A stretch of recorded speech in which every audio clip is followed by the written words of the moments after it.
1 Peter chapter 2.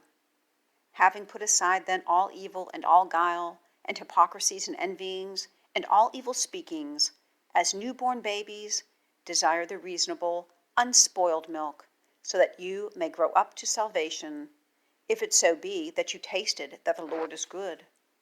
To whom coming a living stone, having indeed been disapproved of by men, but with God, choice and precious. And you yourselves are built up as living stones into a spiritual house, a holy priesthood, to offer up spiritual sacrifices acceptable to God through Jesus Christ. For this reason also it is contained in the writing, Behold, I lay in Zion a chief cornerstone, choice, precious, and he who is believing on him may not be put to shame.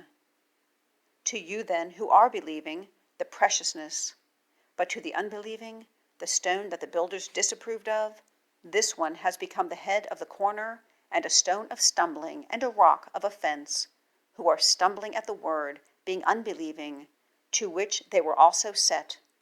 But you are a chosen race, a royal priesthood, a holy nation, a people acquired, that you may show forth the excellencies of him who called you out of darkness into his wonderful light, who were once not a people, but are now the people of God, who had not found mercy, but now have found mercy. Beloved, I call on you as strangers and sojourners to keep from fleshly desires that war against the soul, having your behavior right among the nations, so that whenever they speak against you as evildoers, seeing your good works, they may glorify God in the day of inspection. Be subject then to every human creation, because of the Lord, whether to a king as the highest, whether to governors as to those sent through him, for punishment indeed of evildoers, and a praise of those doing good. Because so is the will of God, doing good, to put to silence the ignorance of foolish men, as free, and not having freedom as the cloak of evil, but as servants of God.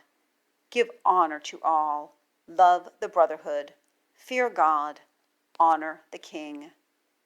Servants, be subject in all fear to the masters, not only to the good and gentle, but also to the crooked.